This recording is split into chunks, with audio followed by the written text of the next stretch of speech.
You know, we often look at society, and a lot of problems in society today have to do with emotions. A lot of depression, and it affects our health. And due to a lot of those type of things, our health is affected. And of course, our health affects, again, our emotions. And it kind of goes through a spiral. And when we're thinking about Jesus, whenever we think of Jesus in the Bible, we cannot help but associate Jesus with a ministry of healing.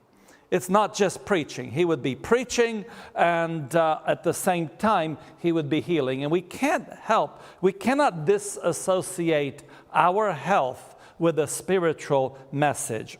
Generally, when we think about Jesus, we think that he meets somebody, he touches them, and they are healed. And this happened in Luke chapter 4. It says there, now when the sun was setting, all they that had any sick with divers diseases brought them unto him, and he, what? He laid his hands on every one of them and healed them. Can you imagine being sick?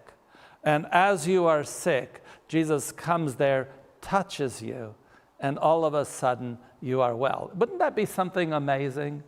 And touch actually has a lot of healing in it. When Jesus went, oftentimes he'd go through a village, and when he went through that village, after he had left, there was nobody sick at all. Can you imagine going through a place and the entire hospital is empty?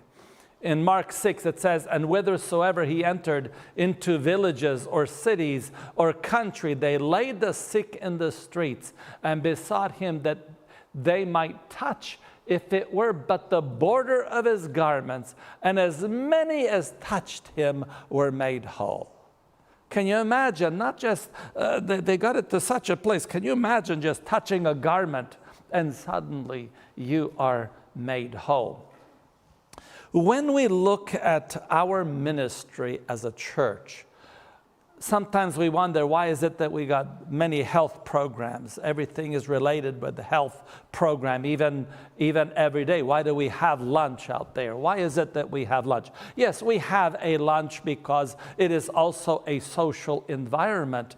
But oftentimes also, it's a lunch to help people understand what does it mean to eat good, healthy food, because the food here is really nice and really healthy. And it says here in Luke chapter 9, and he sent them to preach the kingdom of God and to do what?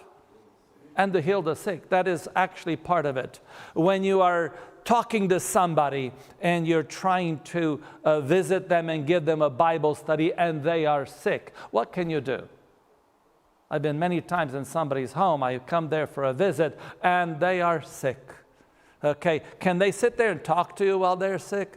Sometimes they can, and sometimes they can't. Sometimes they're not able to do that.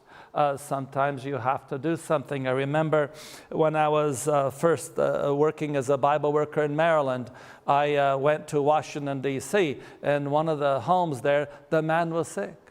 And he was there in bed, he couldn't move and everything else. And we did hot and cold with his feet. We just had a hot and cold, and he was able to actually get up. And we did have a Bible study. So sometimes things work very rapidly. Today, oftentimes, you know, when we talk about sickness, we're talking about physical solutions, whether it is dietary, whether it is hydrotherapy with hot and cold, whether it's different other type of treatments, cleaning the colon cleansing, and things of that nature. This morning, and we're going to be talking about that this afternoon, and also tomorrow afternoon is going to have a little bit more of some practical things. But this morning, I want to talk about solutions to physical problems that are not physical solutions. There is more than physical solutions. We find that in Mark chapter 2, we find that Jesus was teaching in Capernaum. he was often there. It says, and again, he entered into Capernaum after some days, and it was noised that he was in the house. And straightway many were gathered together, insomuch that there was no room to receive them, no, not so much as about the door. And he preached the word unto them. Can you imagine? He goes to a house. He went there for a nice visit, and people heard, and they all start coming into the house. And finally, there's no room in the house whatsoever. And there was an individual that was sick of the palsy. Palsy, actually, when we're talking about palsy, it simply means that the person was paralyzed. Can you imagine all the neurological things that you think about when a person is paralyzed? He was disabled. He definitely was not able to move from paralysis. And 4 people actually had to carry him to Jesus. Could you imagine being totally paralyzed and 4 individuals have to carry you? So the physical disability was very severe. Cannot walk. And so here they are, 4 people coming there. And the crowd was so big. And can you imagine, you know that all Jesus has to do is touch you and you're healed. Can you imagine that? You're paralyzed, you just have a touch and you're healed. And they can't get in there. And so in the Middle East, because they had the type of roofs, and probably it was a clay tile roof, and they actually went up to the roof and they removed the tile. It says, and when they could not come nigh unto him for the press, they uncovered the roof where he was. And when they had broken it up, they let down the bed wherein the sick of the palsy laid. And so here he is, Jesus is there teaching, and all of a sudden you see sky, and all of a sudden here comes a man down in ropes down in front of you. And you look at that, and the people have an expectation. They have expectation. Jesus is going to look at the man and say, here, I touch you. And he jumps up and he's ready to go. And yet, Jesus doesn't do that. You see, Jesus doesn't do that. And with all those expectations, we go to verse 5. And when Jesus saw their faith, he said unto the sick of the palsy, Son, thy sins be forgiven thee. Can you imagine this? You're expecting some wonderful miracle, and the wonderful miracle that Jesus gives is emotional. The problem that had this individual sick, cannot walk, cannot move, was not a physical disease. Well, it was a physical disease. Okay, so the emotions had a direct effect upon his physical body. So much so, he could not move. He was not able to walk. Clearly, this person, the underlying problem that made him a paralytic was a guilty conscience. His conscience was bothering him so much that what he needed was forgiveness of sins. And Jesus doesn't have to touch him. He deals with the emotional issue. Thy sins be forgiven thee, and he's able to walk. That is amazing. Nothing has changed today. There's a lot of things in our life that are not physical. I have seen people who change their diet, completely change their diet. Make sure they get the exercise. Make sure they do all these things, and their physical health is still degenerating. Why is that?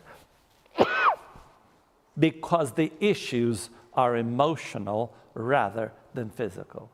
And you can have all the physical things done correctly, and you're missing out. I've seen people with cancers, diabetes. I'll never forget when we were working down in Atlanta, and my wife was working at a raw food institute over there. And I met a man, this guy, he used to be a multimillionaire. And he got sick he ended up with kidney transplant. He had diabetes so high, he was doing, I think, 100 and something, whatever, units of insulin every single day. He actually came in on a wheelchair. He wasn't able to walk.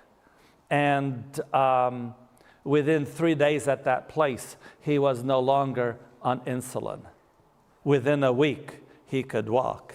And when I actually met him, he was sharing his testimony. It was a year later. He had spent all his money. He was broke. He had no more money left. And when I met him a year later, he was a millionaire again, by the way, okay? But he was running, okay? And so what we find here is that there are things that are physical in nature that you can do. And I find that many times, some of us, we go through a program like that. We go get all the things, and the result is not dramatic like that. Why is that? Because sometimes there is more than physical issues. Sometimes there are emotional issues that we need to deal with. And so obviously this weekend, we're going to be talking about the liver and the relationship that the liver has towards our body. And we're going to talk about some things in the beginning, how the liver is doing things, not all the details because that's for this afternoon, but then we're going to address some of the emotional issues that we have. So when we look at the liver, what is the actual job of the liver? So the liver basically takes raw materials from food, takes carbohydrates, fats, sugars, and proteins, and breaks them down into their basic components. Then what does it do? It creates and stores something called glycogen, which is starch, which consists of long chains of sugars for both immediate and long-term use as an energy source. So sometimes we don't have need for any energy, right? So sometimes we're more sedative, we're not doing so much, and then all of a sudden we need energy. Well, you can't just sit there, oh, I need energy, let me eat a little bit here, and now let me go get do something. No, it's like a gas tank, okay? You don't sit there and take your gas tank and connect it to a pump. If we did that, we couldn't go anywhere. So what you have is you have your gas tank there, which gives you some stored energy that you use for a little bit later. And our body is created that way, that we have energies that are stored. And what happens if things are not working right? And you have the book there, the reference there. I'm not going to read the reference each time there. So thus, if the liver is congested or diseased, it will not receive and send out enough blood, and one's energy levels will suffer drastically. So if the liver is not capable of receiving enough blood or is not able to do with the blood what it needs to do, our energy levels are shot. And so we can be exhausted constantly. We can do other different things. And there's different causes for exhaustion, but a liver happens to be one of those things. Now, when we look at the liver disease, what causes liver disease? There are several reasons. One is that our environment today is full of all sorts of chemicals. We don't even realize how many chemicals. This stuff here, when you first put down this carpet, you first put it down, and guess what? You smell something, okay? What are you smelling? You're smelling chemicals. Okay, somehow we get used to it, but there's still chemicals there that you have to process. And so you get it from gasoline, obviously, when you're there at the gas tank. Obviously, we don't have lead so much in the gasolines anymore, but there are other things. You can feel it there. And sometimes if you are sick, you will notice when you're filling up fuel, it's like, oh, I can't breathe here. Food additives. You know, you go to the store, you have additives, you have preservatives, you have pesticides, you have herbicides, and all these other components that are constantly being developed. And we are facing we're inundated with all of these things. And how does the body deal with all these chemicals? You eat a chemical of some sort in your food, something has to happen to it. For the liver, this is especially significant because among the internal organs, it's the liver that bears the brunt of many of these foreign components. as well as the biochemical results of the many emotional and mechanical environmental stresses, such as noise, that affect us. Even noise. Sometimes, last night I was working on something, trying to get this thing done on the computer, and then my wife turned, she was sitting there, working on her, the PowerPoint aspect there, and she turns this thing on. It's like, can you stop that noise? The noise is also, it becomes a pollutant. It creates certain chemicals there. Everything around us is focused with these.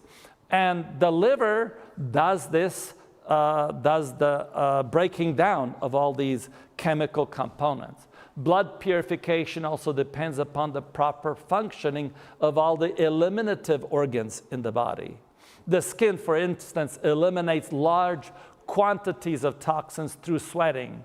That's why sweating and increased fluid intake can take a load off the liver and thus help support the whole digestive process by increasing the liver's efficiency and available energy. And so what you find here is that the liver is doing all these processes, but the skin is able to assist it in its process of purification. And yet in modern society, what do we want? We don't want to sweat. Okay, so what do we have? To avoid sweating, what do we have? We have something called what? Air conditioning. So we're sitting inside the air conditioner. We don't want to work too much. We have all these things to help us avoid sweating, and we have a serious problem. A lot of that is no longer able to eliminate. And so when we look in a sinful condition, it's amazing. As soon as Adam and Eve sinned, God said something. And what does he say? The first thing is, because of sin, what do you need to do? You need to sweat. And we today want to avoid sweating. Okay, it's just amazing. Okay, so he said, in the sweat of thy face shalt thou eat bread till thou return unto the ground. So here you have, sweating actually is something that is designed to benefit us. So if you're not going to go outside and enjoy the sweat, then you need to have a sauna. That's what you need to go. You got to make your body sweat. If you don't sweat, you have serious problems. During the summertime, I don't need a sauna. I have no need for a sauna whatsoever. Unless I'm traveling a little bit too long, then I need a sauna. But generally speaking, I go outside. In the heat of the summer, this last summer, I don't consider it that hot over here in Roanoke. Roanoke is quite a mild place. And so the summertime is actually beautiful for me outside. Even on the hot day, it's like that's not that hot, So, but you got to drink lots of water, because that is helping the liver, assist the liver. So in addition to these foreign compounds, as we mentioned, there's chemicals that we're having and everything else. The liver also has to deal with something else. For example, stress. Okay, stress of any kind translates into chemical messengers called hormones, such as cortisol or adrenaline. And the liver must process these chemicals before they can be neutralized or eliminated. So when you feel stressed, guess what? It creates certain chemicals, and guess what? If you don't deal with those chemicals, they stay in the system. The liver sometimes cannot process all these chemicals right away. So these chemicals come, they get in the liver, and the liver can't deal with it. Do you know how long it can actually keep this? So the liver basically says, I'm not ready to do this right now. So we do the same thing at home. Okay, we have certain jobs that we have to do, right? There's a list of things that you need to do. And what do? You do something called what? You prioritize. So you prioritize this whole list of things, and then you tick it off. And some things are there for a long time. Okay, so the liver basically does that. It prioritizes. It has a list of priorities, excuse me, and the liver can wait for a while. It says under some circumstances, hormones can be stored by the liver for how long? Up to a year. adding fuel for emotional imbalances such as depression and anger, as well as to physical stress-related imbalances such as immune system depression. So in other words, so if I'm having a whole bunch of hormones that are here waiting that cause you to cry, that cause you to have depression, that cause you to have all these different symptoms, okay, and the hormones haven't been dealt with. And now you have something small happen, not very big, something small happens that triggers a small emotional reaction. It triggers certain chemicals in your body, certain hormones. And that small thing adds to what? You have a backup of all these hormones still sitting there, and guess what? Next thing you know, there's crying, there's depression, there's a lot of these issues. So what happens is that it is really beneficial for us to make sure that the liver is working properly, it's functioning properly, and what else? That you don't have a buildup of all these hormones sitting there that still need to be processed, because otherwise it triggers so many different things. So when we look at emotions, you know, you're familiar with the word melancholy, right? Melancholy basically is a feeling of gentle sadness. So melancholy is not full depression, but it is kind of giving you a type of sadness, and you're going through these sadness, okay? And I'd like to look at the word melancholy. It's amazing what this word actually means. So this word, the word melancholy, for instance, comes from the Greek melanos, which means black, and chole, bile, or literally black bile. Okay, and what does the liver produce? It produces bile. It's interesting here that this condition of melancholy, in Western medicine, they call it sluggish liver. And in traditional Chinese medicine, it's called liver stagnation. Why? Because it is directly related to our liver. It's a direct correlationship. And let's take a look. For example, here, any emotions that we feel have a basis in biochemistry. When we feel angry, for instance, a complex mixture of hormones and other chemicals speed to the various parts of the body ready for action. So basically, when you get angry, what happens? All these chemical reactions happen so you can react. Okay, you can, you know, when there's a defensive mechanism that creates it there. And so, likewise, fear. Jealousy. Can you imagine jealousy creates all these hormonal things in your system? Joy creates something. Sorrow.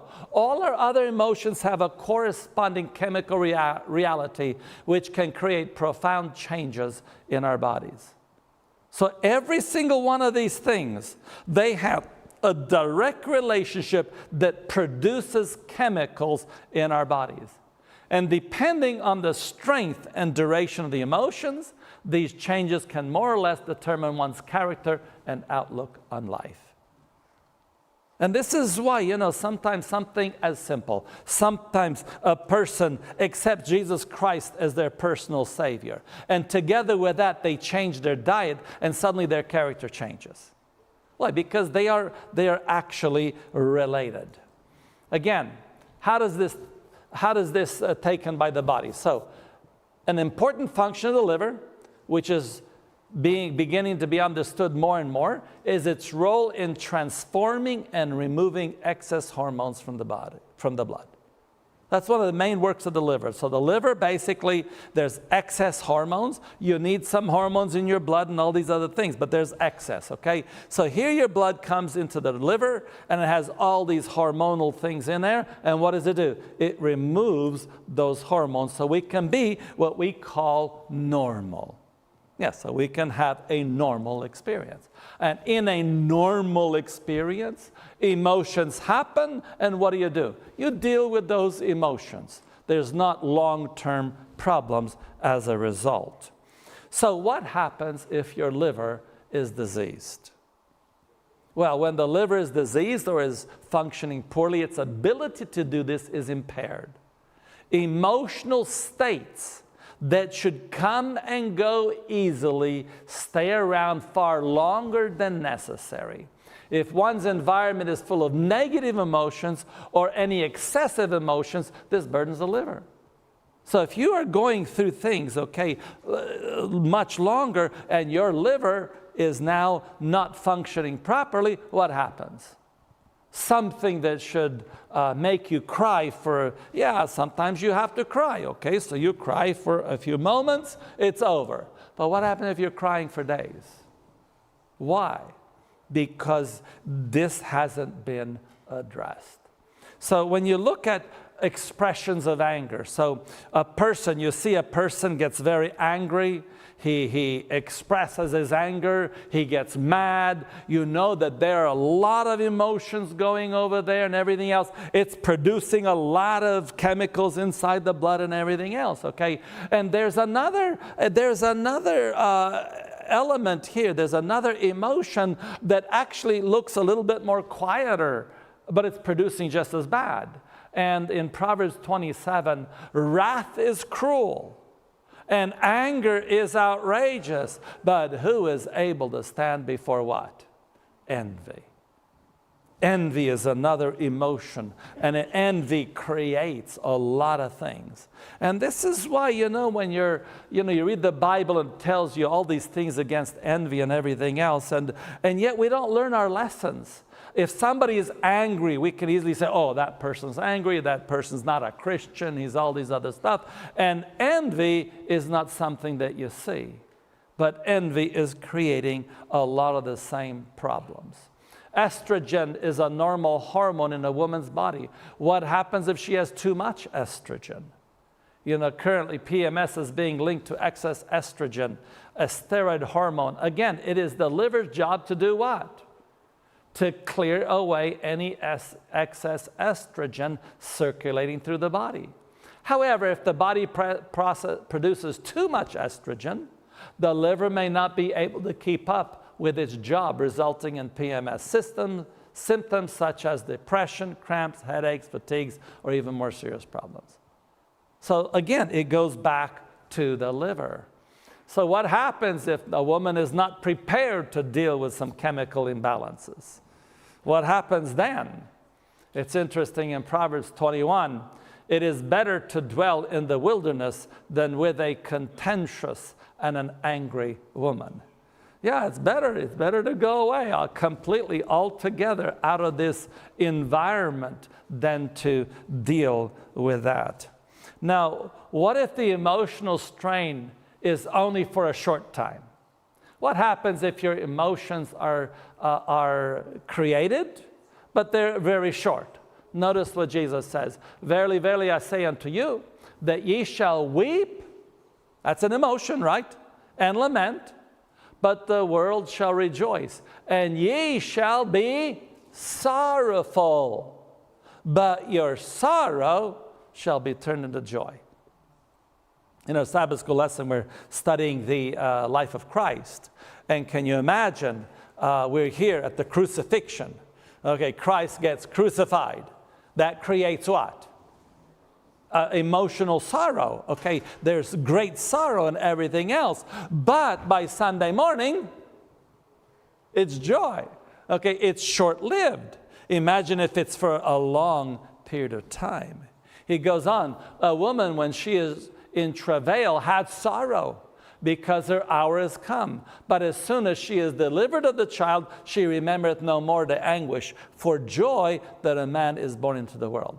The same thing happens. Here you have emotional strain for a short period of time, and then what? There is joy as a result.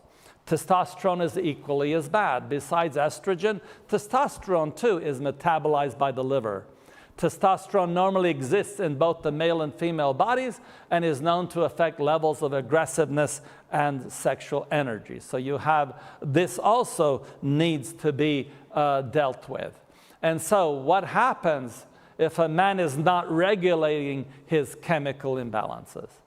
Hence, if the liver cannot properly eliminate excess testosterone, over-aggressiveness, extreme mood swings, and abnormal levels of sexual energy may result, as well as a dysfunction of the reproductive cycle.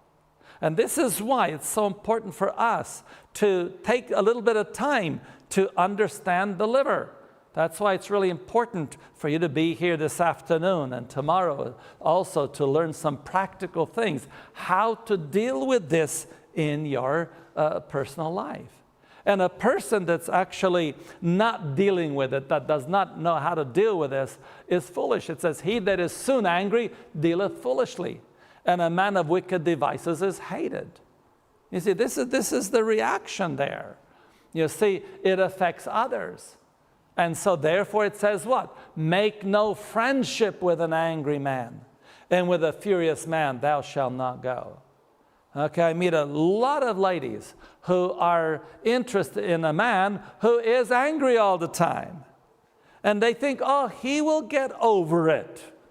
Yeah, he will get over it. That's not so easily done. And when they get married, they are shocked that he's acting like he did before they got married. Okay, why is that? That shouldn't be shocking. And so there are physical things that can assist in this. There are spiritual things that can assist in this. It's interesting here that be not hasty in thy spirit to be angry, for angry resteth where? In the bosom of fools. And oftentimes people consider this verse simply as a metaphor. But it's not a metaphor. It actually does. It's here. It's internalized. And so anger is actually there. It is ready to react. And if you don't cleanse your system properly, you're going to have serious issues. And notice in Job, for wrath killeth the foolish man, and envy slayeth the silly one. And again, you're thinking that, well, this is a metaphor. But no, how many people at the time of their anger, the body has just had enough and the guy gets a stroke and he's gone. Okay, it happens. It happens over and over again. So this is not just metaphors in the Bible. There's a direct relationship to some of these things, both wrath and envy. How many people, they get envious, they get jealous, they get angry, they get upset. And you know why? Yes, I'm going to bring it up here as well. This is why we all need to be present for communion service. You see, this is another important reason why we need to do all it is possible to come at communion. Why? Because the foot washing service is designed to help alleviate some of these things. And what I found over the years, when I have a problem with a specific person, I have a problem with somebody, what do? The first thing is, when we have communion, I need to go wash that person's feet. Why? Because it's for me. It's not for them. It may not change them. Okay? I've seen over the years, the other person may not change. And I'm not doing it for them. I'm not doing it for them at all. What their thing is, they got to deal with them. I need to deal with it with who? With me. And when you're able to do that, to wash their feet, to actually offer the forgiveness that Christ offers, then when you go through the emblem of the body and the blood of Jesus Christ, it brings that peace and joy into your heart. If we want to improve our spiritual life, it's really important to go to the communion service, to experience that. And every 3 months, that's a perfect timing. Because it doesn't go too far. It doesn't let it go. Because once it's gone too far, guess what? It's a long journey to come back to where you are. So wrath actually is killing someone. Okay? It's actually killing. Envy is slaying us. And God has given us an opportune thing to do that. And it helps our liver. And notice the name for liver is what? Live. That's what it is. It's a perfect name in English. We can actually live, and God wants us to be able to live. So I want to spend the last bit of time is looking at some solutions. Right now, during this service, we're going to look at more of the spiritual solutions that we can look at this afternoon and tomorrow will be the physical solutions. And so, obviously, stop being angry. The Bible says, cease from anger and forsake wrath. Fret not thyself in any wise to do evil. So, anger is a choice. There is a point when a person's getting ready to be angry that he has a choice. And sometimes I have noticed the choice is quite simple. It's not complicated. I have been in situations where I am really it's getting ready to be angry, and I choose to do something wonderful. You know what it is? Something simple. It's not complicated. It doesn't take rocket science. I walk away. Just walk away. Yeah, in the middle of all that, just walk away. Yeah, this thing needs to be done. Yes, I know it needs to be done, but you can walk away and come back if you want to. So simple thing as walking away. And walking actually does wonderful things because it kind of calms you down, because your anger your emotions have gotten there. You're getting angry, your adrenaline is there. And by walking away, the walking itself calms you down. Take a few good deep breaths, and when you're calmed down, you can come back and do that. So cease from anger. It's simple as that. Cease from anger.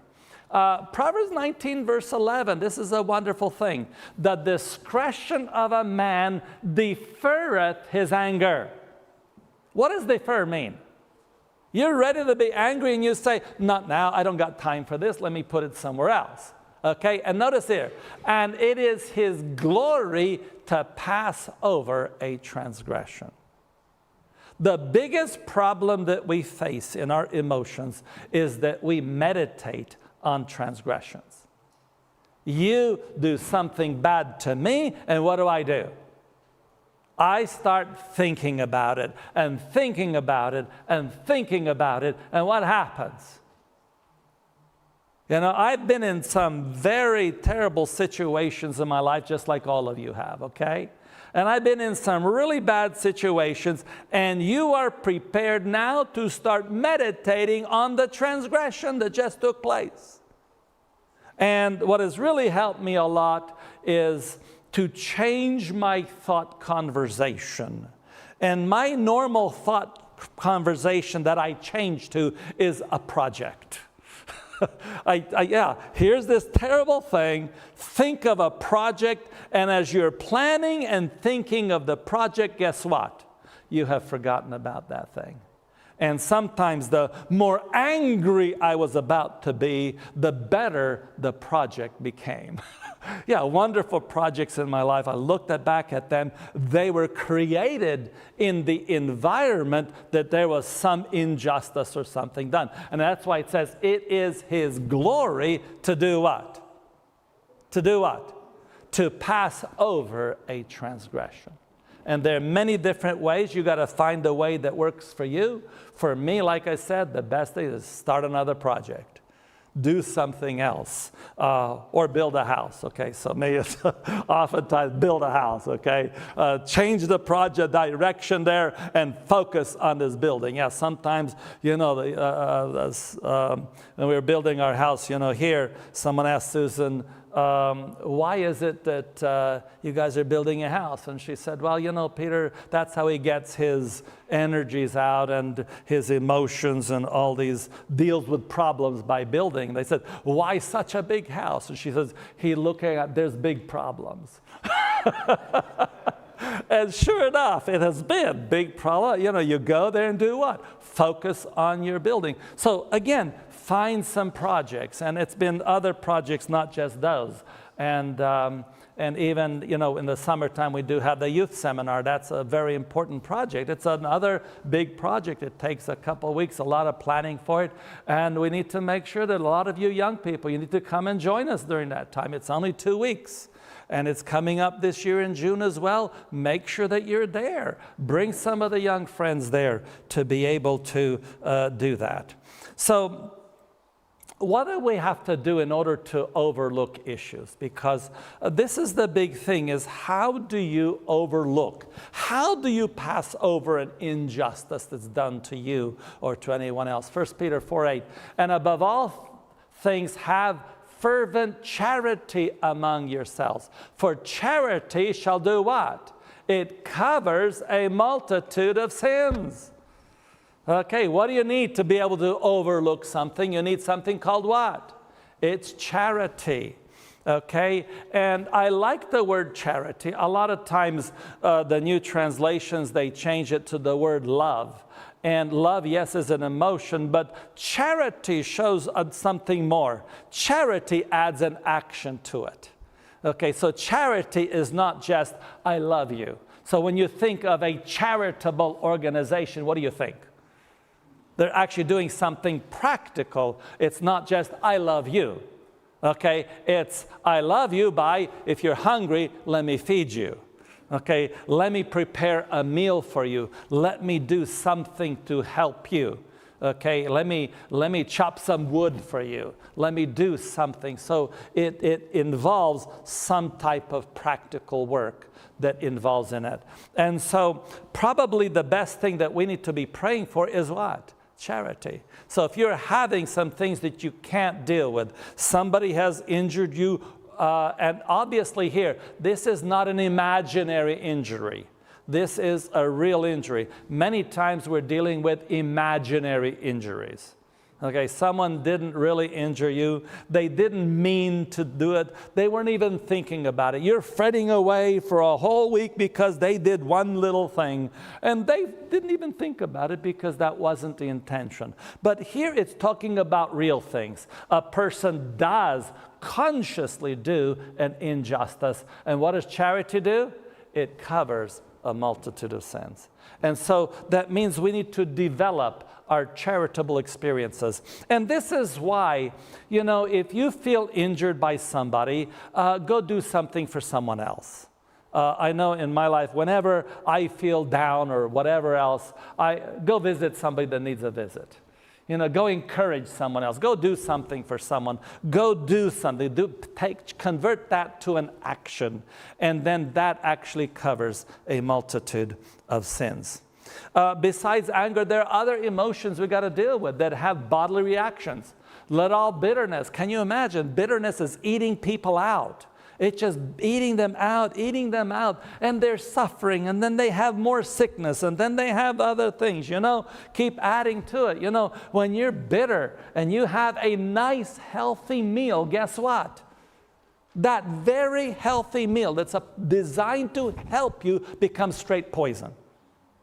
You're just taking, let me have some poison, okay? And that's what it is. Bitterness does that. Let all bitterness and wrath and anger and clamor, which is shouting and arguing, and evil speaking be put away from among you with all malice. And be ye kind one to another, tender-hearted, forgiving one another, even as God for Christ's sake hath forgiven you. And again, this is why communion is so important. And even though I know that some of you are not church members, it may be sometimes even good for you to come to a communion service, to observe it, to see what's happening there, to be praying and meditating on that communion service, and then deciding that, yes, I need to partake of this. And doing what you can to become a church member so that you can participate in this. And it's every 3 months, and it'll be beneficial to every one of us. I don't understand. I have never missed a communion service in my life. Never. Unless I'm out of town.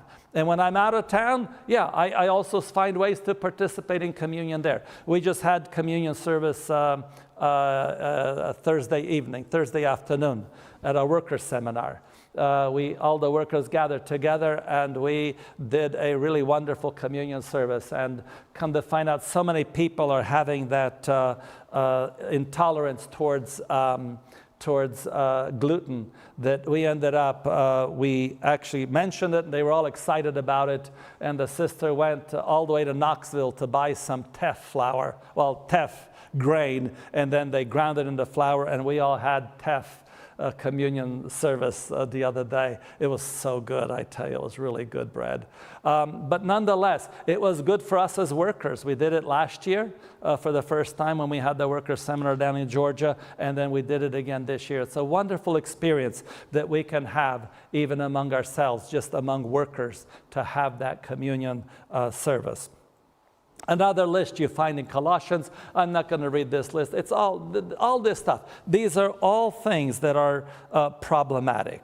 And obviously in family relations, that's where you find a lot of issues. Wives, submit unto yourselves unto your own husbands as it is fit in the Lord. This is a hard part of submission. Husbands, love your wives and be not bitter against them.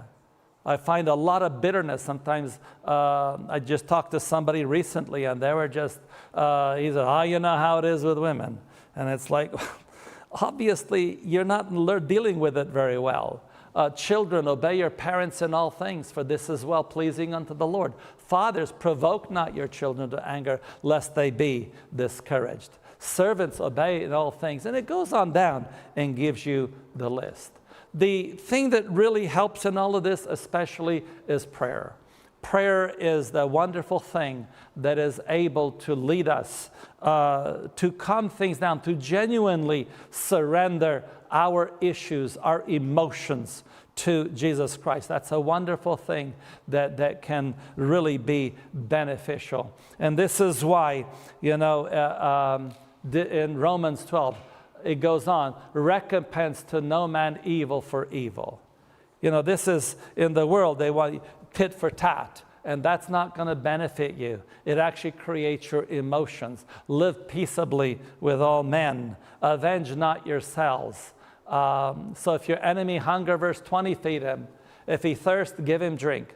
For in so doing, thou shalt heap coals of fire on his head. Be not overcome of evil, but overcome evil with good. If we could all learn this, can you imagine if every one of us in our church relationships overcomes evil with good? Can you imagine what would happen? What a different experience. And it's not for them. It may not change them. And this is what I learned a long time ago. We sometimes think, let's do this so it can change them. That's not the point. They're not, if somebody wants to go to hell and goes on a freeway to get there, that's their problem. We try to help them, but I can't change that. But I have full control over one individual. And because somebody's on his way to hell doesn't mean I have to join them.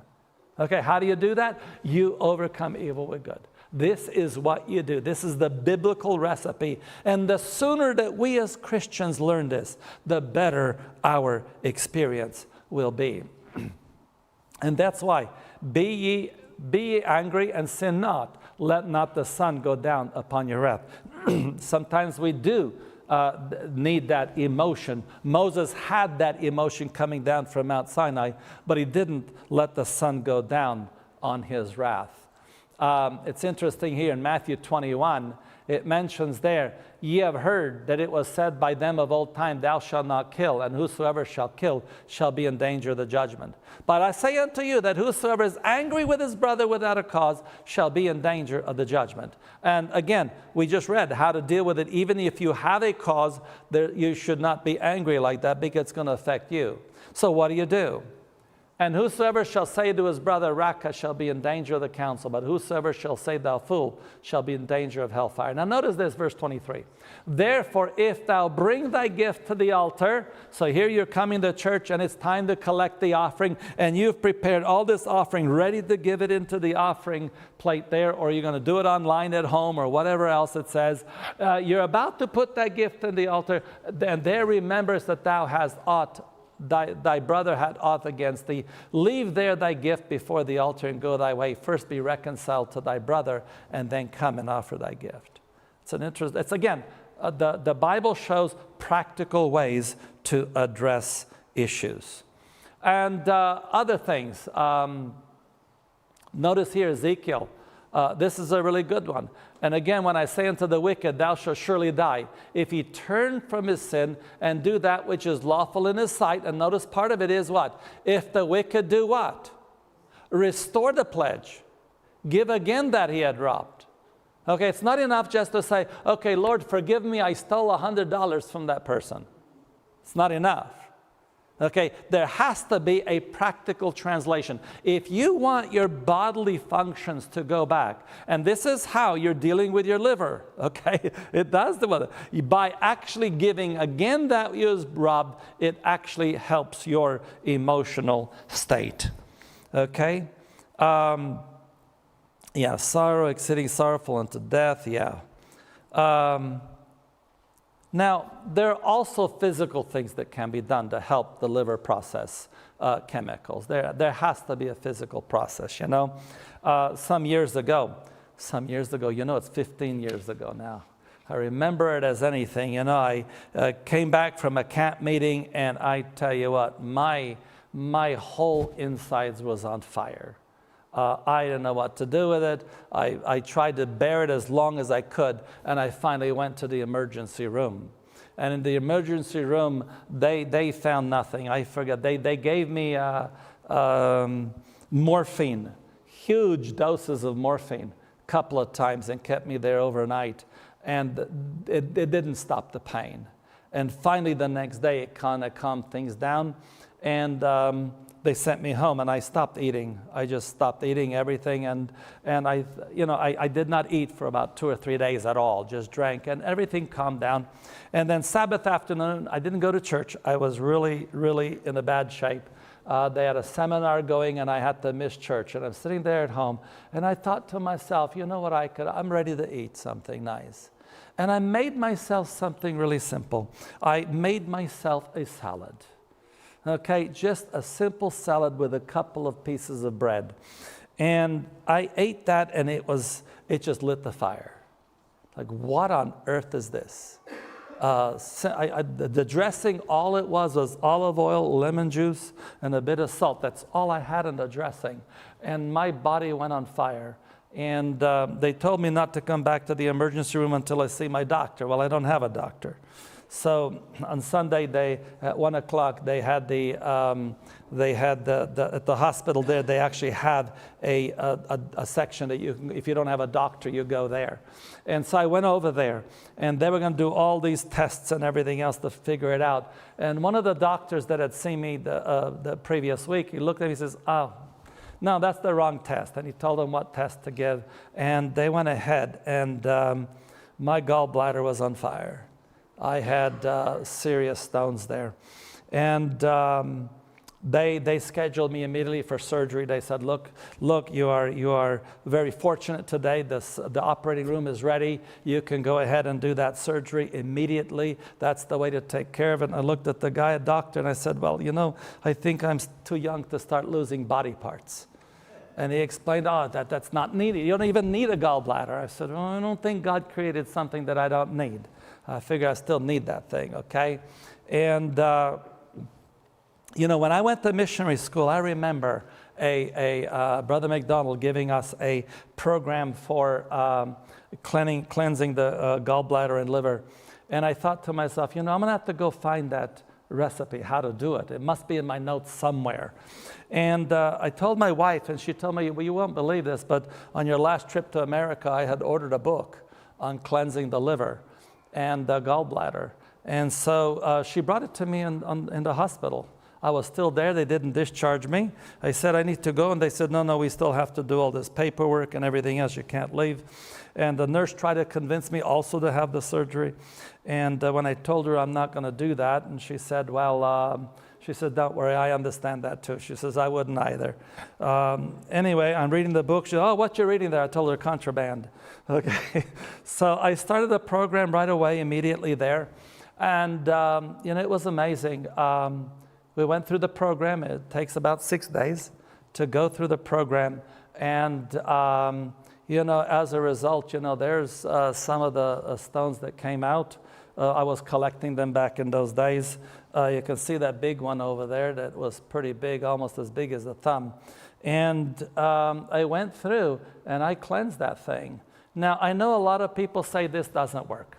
Okay, so I was in Romania, and one of the doctors there said, it can't be done. You can't get rid of liver. You can't get gallbladder stones out. That's impossible to get it out. And he was so excited, he said, let me do a scan there. He did a scan, and he found that I had the stone was there, 2.5 centimeters long. He says, look, here it is, 2.5 centimeters long. Say, nothing happened. Sometime later, I did a few more liver cleanses, and there was a doctor in Australia. He was an Adventist doctor, and he had a lot of sympathies towards these things. And so I asked him to do a scan to see what's going on. And he sat down, and he says, wow. He says, 3 centimeters. You have a stone there, 3 centimeters. He says that was the stone, and I didn't realize it, but because he asked for all my documents, that was the size it was before I did a liver cleanse, when I was in the hospital. When they did the scan there, it was 3 centimeters. By the time the doctor over there looked at it, it was 2.5. And the newest one was 1.5. Oh, how is it disappearing? How's it getting small? I have my own version of it. Now that I'm on Medicare, I think I can go get my treatments a little bit more, the scans at least, so that I don't have to pay for them all the time, and do one, each liver cleanse. Maybe I need to do a scan just to see how it's going, because I think it's just the liver going through the whole thing. And so there are some practical things, and the doctor did tell me that in 6 months I will be back in the hospital for my thing, and I said, fine, I'll see you in 6 months. Well, that's been actually, this May would have been 15 years ago, and I still have my gallbladder there. Regular cleanses, we need to do that regularly, especially as you get older in life. And this is why we have the program here this weekend. To understand a little bit, this afternoon we'll be going through some specific things on how the liver operates and everything else. You don't want to miss that. And then tomorrow afternoon, it's going to be very worthwhile for you to come here to look at the practical ways to learn. There's many different methods on how to do. This is one method that we've been using quite successfully. There's some other methods as well. So in conclusion, a healthy liver helps maintain an even temperament. And an even temperament affects your liver. Okay, they both work together. However, if the cycle turns downward, a turbulent emotional climate can damage the liver. And an injured liver will further aggravate the emotional chaos. That's the problem. But it's amazing. The liver is one of the only organs that can rejuvenate itself. And that means you can do things to the liver to get it back. So we began this presentation with the effects of guilt on a person. You remember Jesus said, thy sins be forgiven thee. And what do we need if we want to resolve guilt? That is probably the biggest problem that we face. And when Jesus saw their faith, he said unto the sick of the palsy, son, thy sins be forgiven thee. Today, we need forgiveness of sins. We really need forgiveness of sins. And if you haven't experienced a personal relationship with Jesus Christ, if you haven't surrendered your life to Jesus Christ, this is the opportune time, because only Christ can give you long-term resolving of guilt. And the other thing that is really beneficial is, as cold water to a thirsty soul, so is good news from a far country. And this is why it's so important to hear good news as well. It's something that will help us. And this afternoon you can hear good news about your liver as well. So also, another thing is our thought actions. And I want to close with this particular verse here. It says, finally, brethren, whatsoever things are true, whatsoever things are honest, whatsoever things are just, whatsoever things are pure, whatsoever things are lovely, whatsoever things are of a good report, if there be any virtue, and if there be any praise, think on these things. So may the Lord help us that we may truly think on these things. And because we need to have that attitude, our closing hymn is hymn number 433. There is sunshine in my soul today, more glorious and bright than glows in any earthly sky, for Jesus is my light. Oh, there's sunshine, blessed sunshine, when the peaceful, happy moments roll. When Jesus shows his smiling face, there's sunshine in the soul.